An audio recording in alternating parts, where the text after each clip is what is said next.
এখন বাজে ভোর ৬টা। কারেক্ট একদম ৬টা ফজরের নামাজের পরে বের হয়ে গেলাম। ওইটা আমাদের মসজিদের ভিডিও ছিল।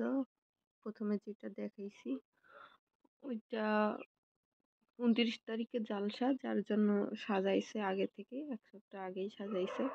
যাই হোক, তো আমি ভোর ৬টায় উঠে হাঁটা শুরু করছি। আমার কয়েকজনকে খুব খারাপ লাগতেছে। আসলে অনেক দূর যাইতে হবে, অনেক দূর তো যাওয়া সম্ভব হয় না প্রতিদিন। আপনারা হয়তোবা অনেকেই রাস্তা দেখে চিনতে পারতেছেন কই যাচ্ছি। আসলে আমি বালিয়াহালট গোরস্থানে যাচ্ছি। ওইটা যেই স্থানে আমার আম্মুকে ৪ বছর আগে রেখে আসা হয়েছে আর কি।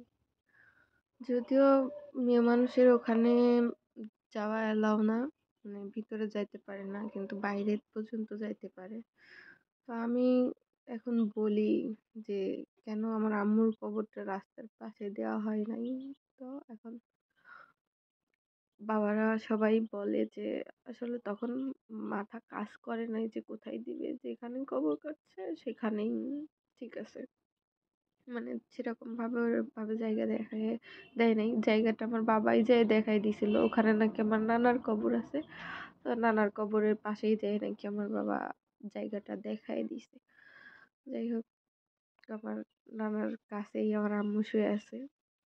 তো খুব মনে পড়তেছিল, তাই যাইতেছিলাম। আর আজকে ৪ বছর পূর্ণ হইলো যে আম্মুকে ওখানে রেখে আসছি। ৪টা বছর দেখতে দেখতে চলে গেল। আসলে আম্মু যখন মারা যায় তখন না সবাই ওই যে অনেক কথা বলে বলে কান্না করে না, যে এই হয়েছে সেই হয়েছে কত কিছু বলে। আমার না কান্না পায় নাই। হ্যাঁ, আমি না কান্না করি না আমার আম্মু মারা যাওয়ার সময়। বাট এখন প্রতিটা রাতেই মনে পড়ে মায়ের কথা। তখন বুঝতে পারি নাই।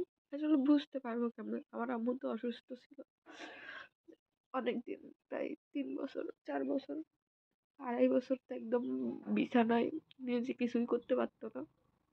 যাই হোক, এখানে কবরস্থানে আমি শুনছি বাবার মুখে যে ওই যে মৃত কাঁঠাল গাছটা আছে, ওই কাঁঠাল গাছের নিচেই নাকি আমার মায়ের কবর। এটা শুনছি, বলছে সবাই, তাই শুনে রাখছি। তাই ওখানে যাই, যে একটু দাঁড়াই থাকি, দেখে চলে আসি, মনকে সান্ত্বনা দিই, দেখতে যাই।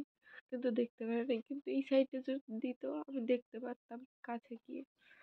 তো এখন দেখে আমি এখন কি আর করার। তো আমার খুব মনে পড়তেছিল আম্মু নাই, নানা নাই, নানি নাই। তো যদি থাকতো তাহলে হয়তো একটু শান্তি পাইতাম, নানির কাছে যাইতে পারতাম, হয়তো বা ভালো লাগতো।